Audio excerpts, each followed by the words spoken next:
Hi, everyone. Welcome to our fifth Minisode of Abolitionists for Everybody, the one where we talk about incarceration and the holiday season. For those who don't know, minisodes are much shorter and a little less polished, but still super friendly and still all about abolition.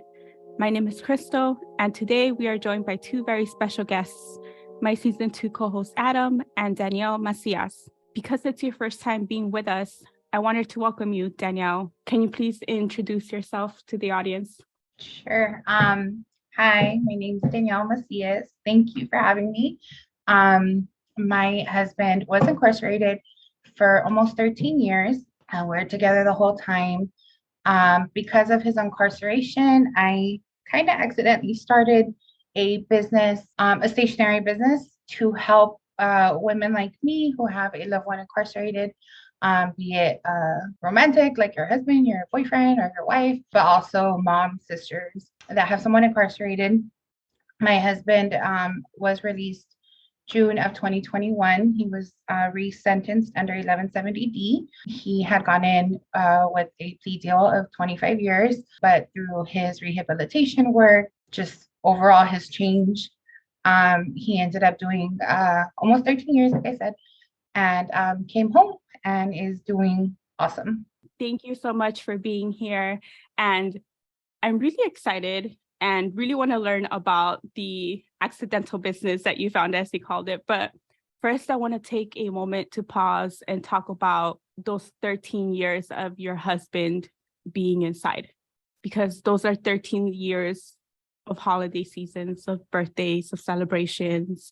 And I think when you're not system impacted, like a lot of our listeners are, it's kind of hard to fully grasp and understand what that's like. So can you share a little bit more of how your loved one and you stayed connected during that time? And Adam, being that you were on the inside, I'm really curious to know your perspective too. Sure. Okay, hopefully I don't cry because I'm a big crybaby. It's okay to cry. We've cried many times. Okay. So for me, well, I guess the business started just by me, my husband in the beginning wasn't programming the way he should have been programming. So we did, a shoe term, we did some shoe terms, whole terms and stuff like that. And there was a point, and this was 13 years ago when the lockdowns were a lot more they were a lot longer. We had like a 6-month lockdown at Kern Valley and stuff like that. So it was literally just letters. I couldn't see him. I couldn't talk to him. We did not have tablets or video call, so it was just letters. And it got to a point I was writing every single day. And I'm like, what can I do to like change it up a little bit? So at first it started with me drawing on my envelopes. I am not an artist, so that sucked. So I'm like, let me see what I can do on the computer. So I just started playing with it. And a girl that I used to go out to dinner with after visit saw it one day. I was putting something in the mailbox. She's like, "Oh, that's so cute. Where'd you get it?" I was like, "Girl, I made it." And she was like, "You should sell them to the girls in the yard." Blah, blah. I'm like, "No, I don't think so." But to be honest, I don't even remember how I got onto social media, but it did. And more people started telling me, "Oh, sell it. I want to buy some." And True Blue Stationery just developed like on accident. But it ended up being a lot more because through the years I got into advocacy work. That's how I, started working with Initiate Justice. So it ended up being more. I do a lot of my stationery stuff, but I got into advocacy work and trying to change laws and using my platform to help in any way I can.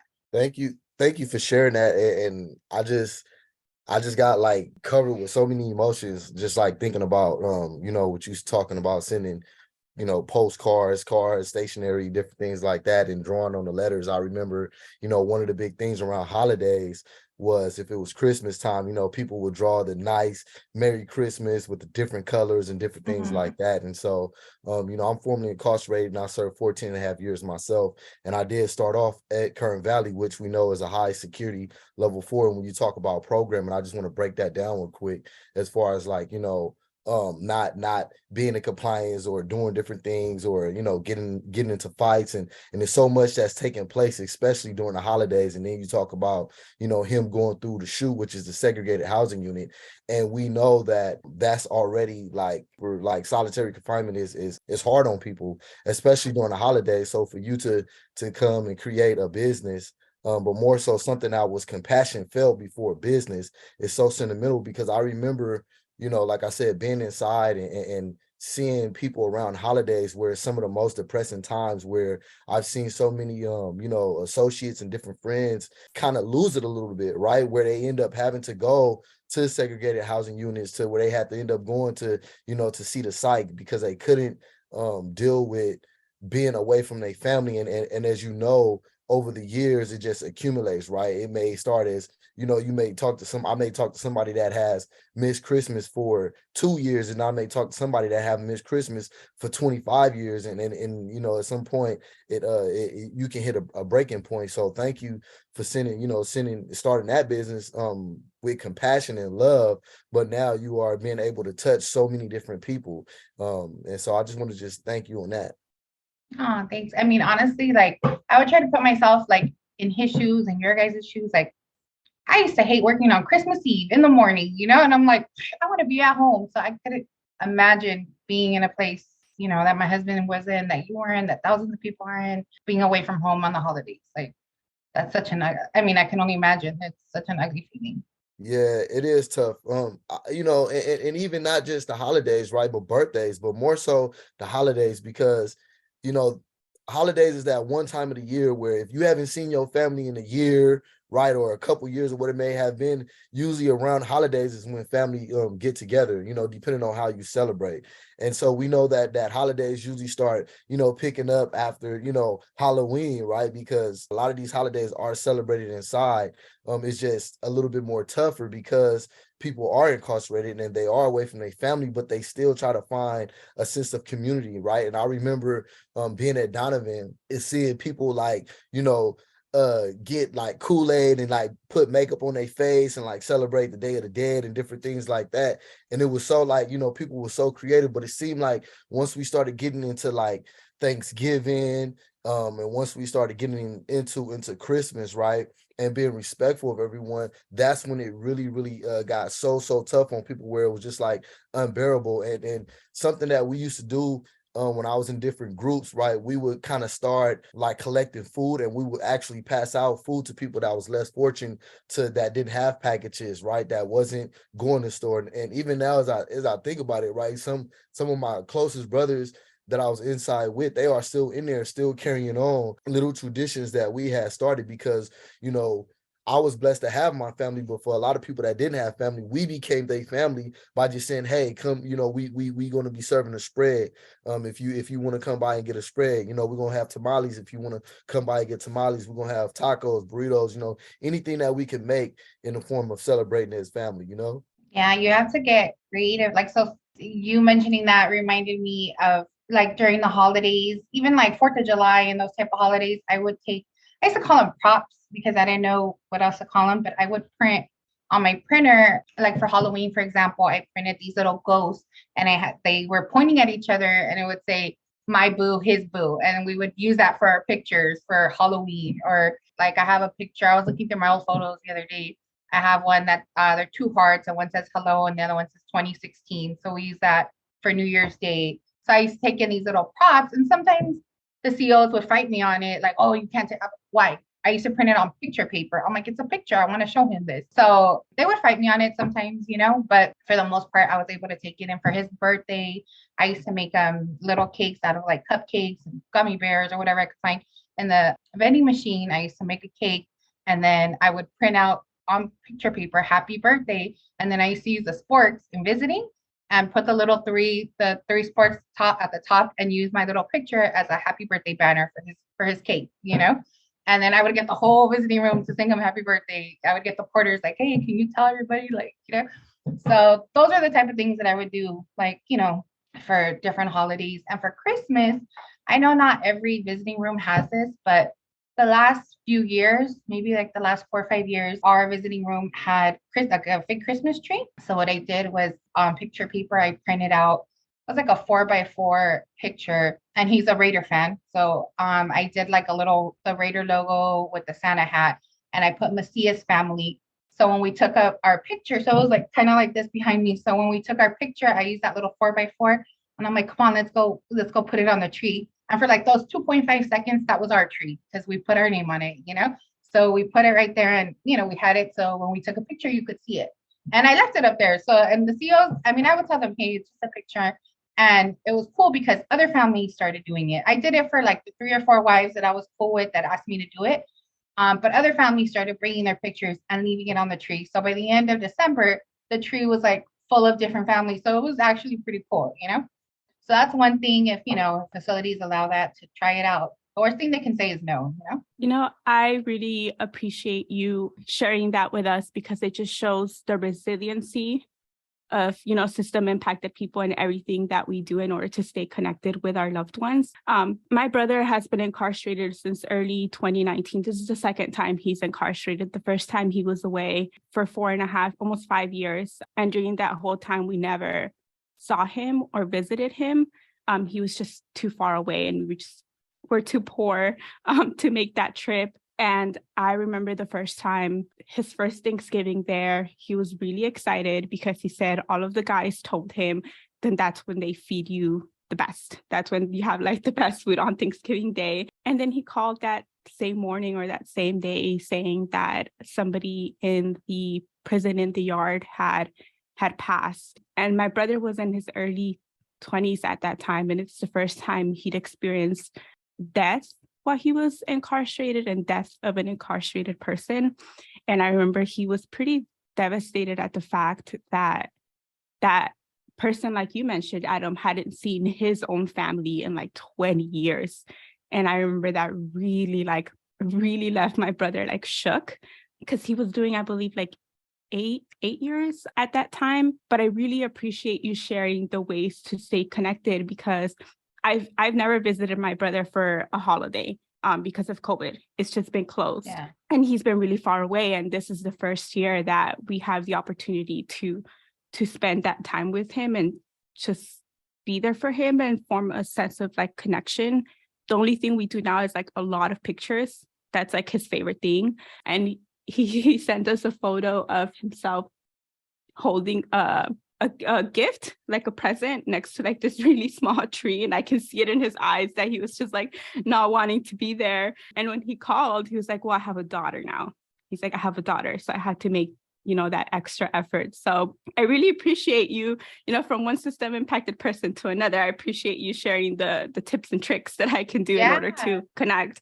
I mean, I share it all the time on my stationery page. Like, I'll find old pictures of like, hey, you guys try this, you know? And like I said, I always tell them the worst I can say is no, and then fight. They used to tell me no all the time, but like, let me speak to the visiting sergeant, you know, because it's a picture. So, I mean, I always say it's not worth losing your visit, but also don't let them walk all over you, because they will. But yeah, that's definitely one thing that I used to do. And some of the pictures you can tell he did not want to do it, but I'm like, we're doing it. And at the end of the day, like now he tells me, he's like, I'm glad that we did all that stuff. He's like, I know I used to act hard, but I liked it. I'm like, I know you liked it.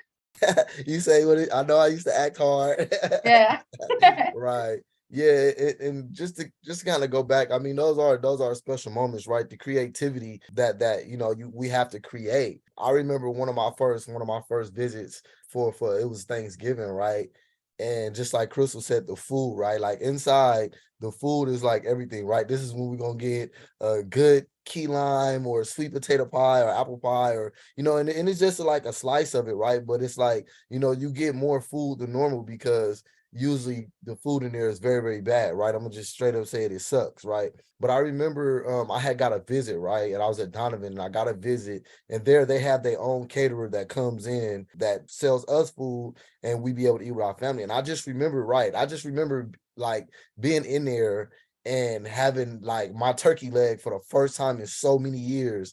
And it was just so special. Like me and my family was clowning, and they was like, not really laughing at me, but they was like happy celebrating with me because they knew that I haven't had like real food, you know what I'm saying? And then like for me, what really felt good was like when I came back to the yard, I know that it was people that was less fortunate. And so because I had went to visit earlier, I would always try to, share love and show kindness. And I would just go walk the child and I would just give my tray to any random person. Like I kind of scope out and see who I want to give it to, and I give them the tray. And I just remember like seeing me give a person a tray, and I gave a person his tray, and then what he did was he shared it with everybody that was there, like the stuff that he didn't want. And it just, we find ways to stay connected, and to show that kindness. And so that's a beautiful thing, because it's very, very hard, right? I've seen people go through suicidal depression, very, very bad, come around holidays, during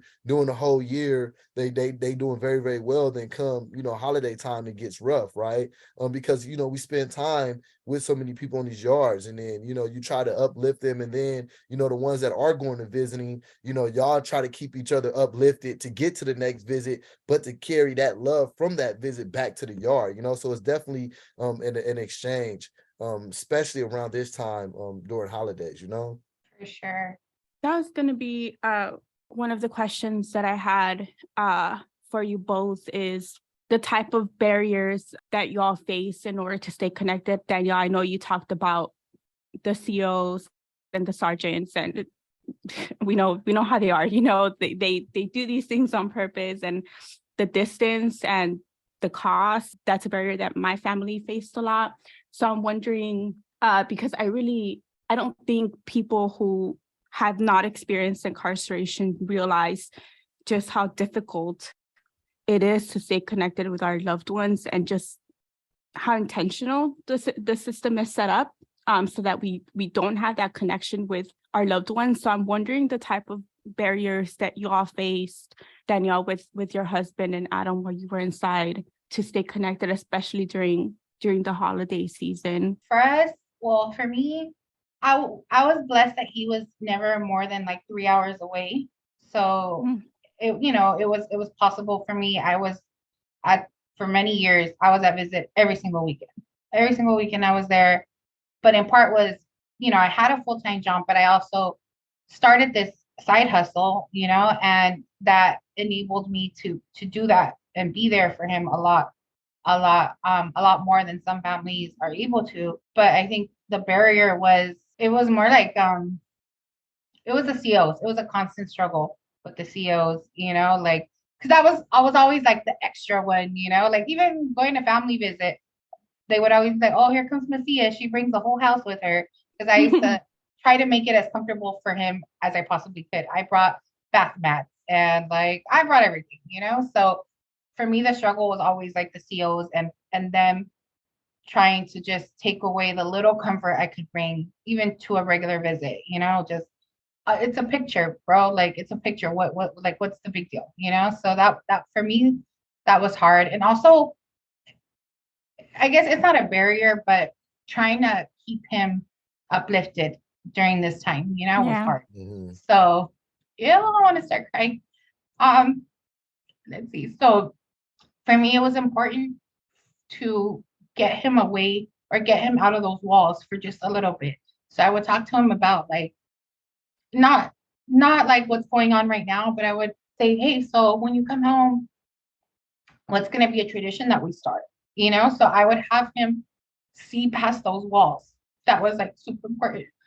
So we would talk about, or I would tell him, "Hey, there's this thing called Candy Cane Lane where there's like streets full of lights." I'm like, "I can't wait until like we go walk around the neighborhood, So I just tried my best to like get him out of those four walls, out of those cement walls. To me, I think that's super important. And that's why like I have like in my stationery, I have these things called like activity sets where there's like different for different holidays. I have like these kind of like writing prompts or like these questions that you guys like ask each other.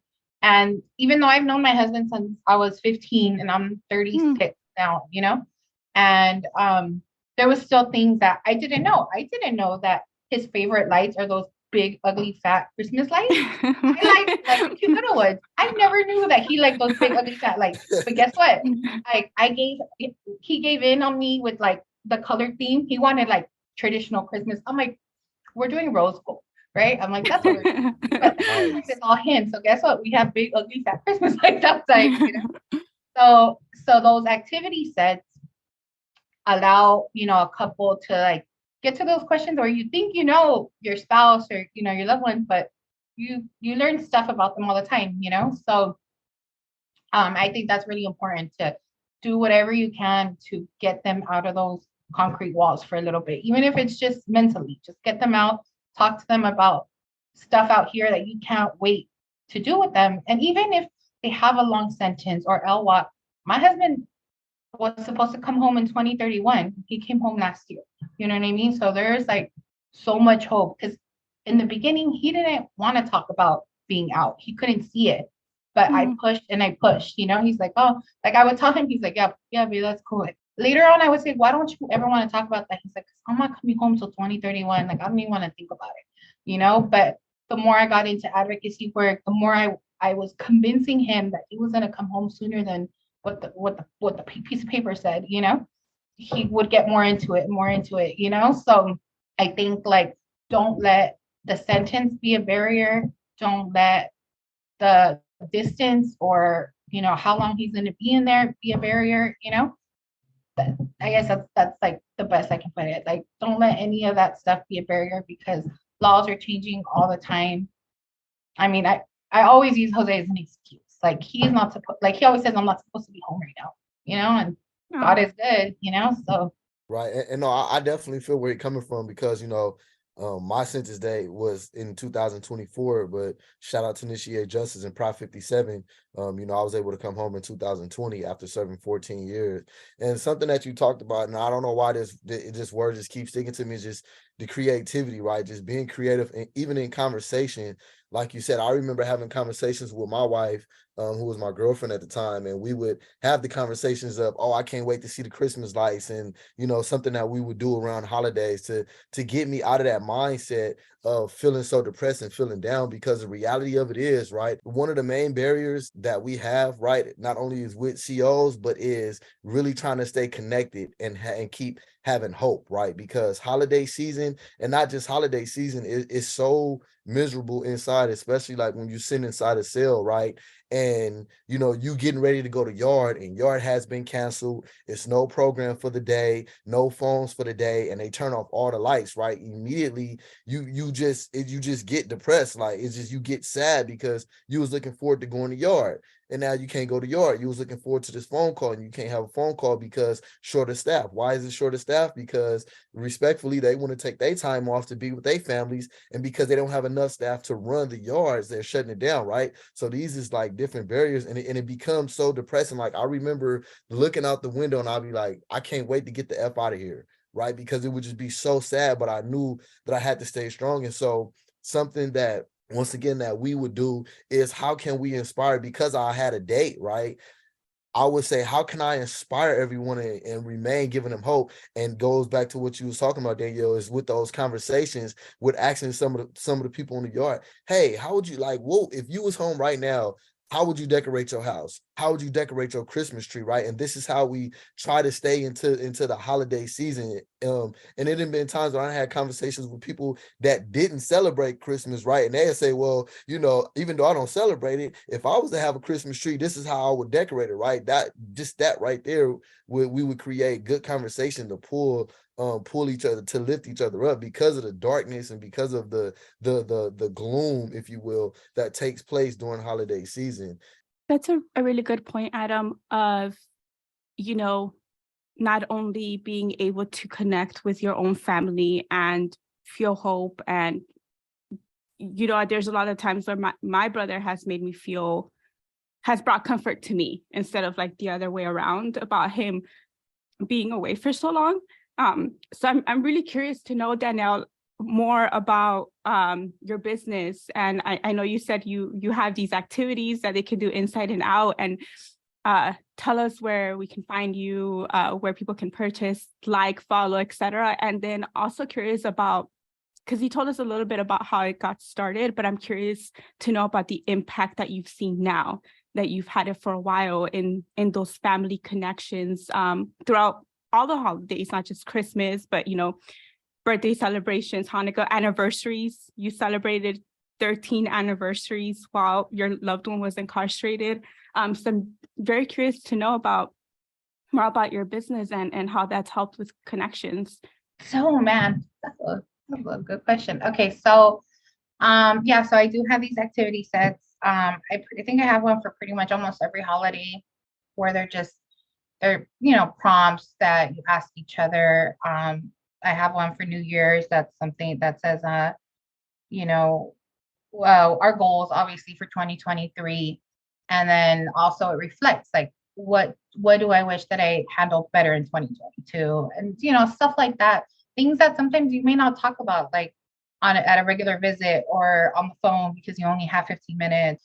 So I have stuff like that, or I have 12 days of Christmas where it's like 12 different prompts about 10 reasons why I love you so much and stuff like that, that it helps the mail keep flowing. I also incorporated, I had a Christmas package where I had it was called a holiday package, where I had like 2 cards for Thanksgiving, 4 for Christmas, and a New Year's card. But in that package, I also included these stockings that had like a pre-made hole at the top where, your loved one can run a piece of string through it and hang it in his cell, and then it came along with the little Christmas tree. It was, it's a small Christmas tree because, the mailroom, but so many people love that. And I get messages all the time, almost daily, of my loved one, my husband got his Christmas tree, and him and his cellie are so happy to have a tree in his cell. And it may be small, but like just seeing, I want to cry again. Just seeing those messages are the best messages. Besides, like, hey, my loved one is coming home. Those are my second favorite. My husband is his first Christmas tree in 10 years. And they told me that they hung their, like, some girl, she ordered like 10 different stockings for her husband's friends, so they could all have stockings on the tier, So, I mean, that type of stuff means so much to me, and those are all things that I used to do for my husband. And he used to be like, babe, you're so corny sometimes. I'm like, shut up. Like, but you heard in his voice that he loved it. So I feel like, was the extra money great while he was incarcerated? For sure, but it was knowing that I'm helping people. I've hit all 50 states, I've shipped to France. Yeah, I've shipped to France. I've shipped overseas. So knowing that not only all over the US, I'm helping bring a little joy, because they always say, thank you, I'm not doing it. I'm helping you do it, like I'm not doing anything. I'm just sharing what I love to do, but I'm helping you, you're the one giving your loved one this joy, So I think besides my husband is coming home, or, those are my second favorite, knowing that these men and women are really appreciative and they look forward to it, Oh, like this one. I know in the podcast they won't be able to see, but like I already started Christmas, right? Ooh. So I mean, Valentine's. So will you be my Valentina? So it's like they get this one. I had this one for Christmas that it says we go together, like, and it was like a picture of a top ramen, and then it says and then it has like a summer sausage, mayonnaise, like, you know what I mean? And this girl just sent me a message, was saying, my husband said that was the best card he's ever gotten from me, because I mean, it's relatable, I'm like, that's why my hashtag is always like Hallmark could never, because there is nothing out there for us on the shelves, and right. And that's us, so I'm glad that not only am I helping women and show this kind of love to their people, but I also feel like women like me were seen, you know what I mean? Because you can't find this type of stuff at Hallmark. They have damn near every card for any occasion. Happy like National Pizza Day, but they don't have anything for people that have loved ones incarcerated, so I feel like I'm helping people feel seen. There's other people out there like me, because in the beginning, when my husband went in, There was no support groups. There was no support pages. There was nothing, So thankfully through social media, the community was built, And so I think that's the best thing that I've gotten from starting a stationery page is also this community, because during COVID, I used to have Danielle After Dark, because on Friday night, and that's when Danielle got a little twisted, and I would get online and we would just talk, because nobody was waking up Saturday morning to go to visit. Everything was, locked down. So I would get a little twisted and we would listen to music, and I would just talk to all these ladies who were in the same exact shoes, missing our loved one, wishing we could be there.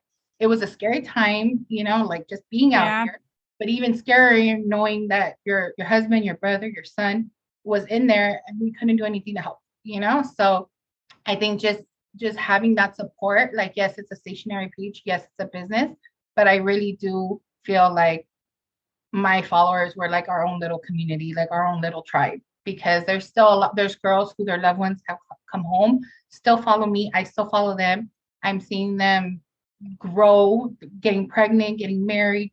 Their loved ones are getting jobs. They still order from me, even though their loved one is home. Hey, his birthday's coming up. Can I get a card? Like, they're still supporting me, even though their loved one is home and they can get some regular card. So I felt like the community that I built on my Instagram, which is True Blue Stationery, is just it's awesome. And that's why I've stayed. Like, my husband's home. I don't need to be really doing this anymore. But I actually quit my 9 to 5, and this is my full time now. And yeah, so I got congrats. Thank you. I got my LLC, and hopefully in 2023 we'll be expanding. Well, I want to commend you for everything that you've done, and then spreading that love and motivation to the rest of us, because it can be very difficult. It can be very difficult to stay connected and like find ways to stay connected and have that hope, being able to see outside of those four walls as well. And I know this was a tough episode for all of us, and I know it's going to be an episode that's probably going to be hard to listen to for a lot of us. So to end us with, a glimpse of hope, more hope, because your business really is, a lot of hope. I am wondering how the holidays are now for y'all, Adam, and you and your loved one, now that they're home. I know that incarceration stays with us for a long time, probably forever. I know when my brother came home after the first time, like, the impact was still there. And now, unfortunately, he's back. But really curious to know how the holidays are now with your loved ones and what y'all do. What traditions do you have? Oh, thank you. I got teary-eyed. Oh, it's just so amazing. After only been home 2 years, and my first year home, I had my Christmas party with my sister. I was staying with my sister at the time. And so, we had a Christmas party, and we had a little family gathering, and it was just amazing, right? Because we all had our ugly Christmas sweaters, and this is something that I always wanted to do.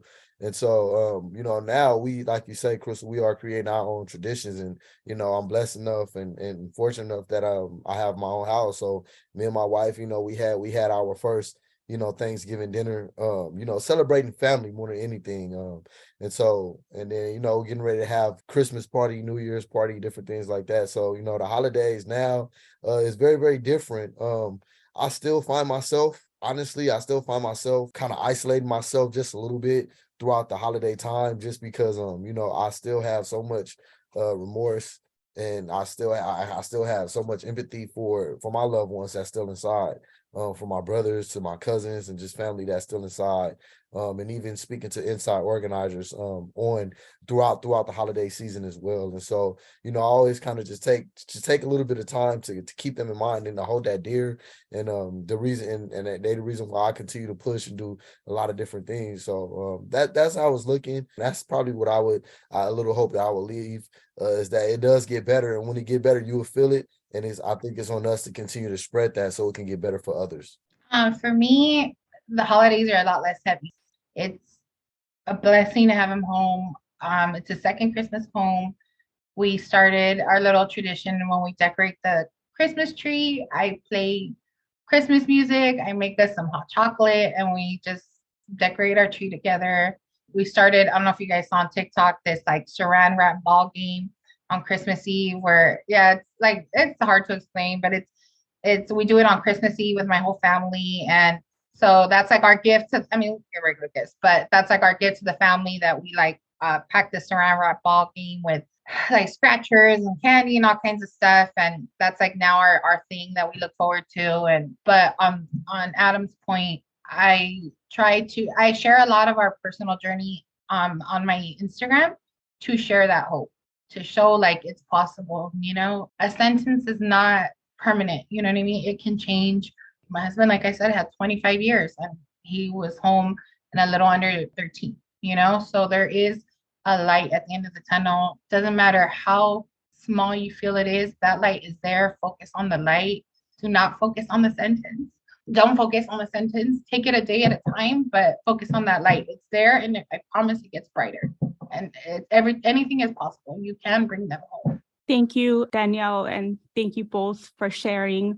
I am going to hold on very dearly to this conversation this holiday season because I think it's like the 8th or 9th without my brother home. So thank you both for sharing. And to our listeners, don't forget to follow and support Danielle's business at True Blue Stationery across all platforms. Go check it out for you and your loved ones. And remember to take care of you.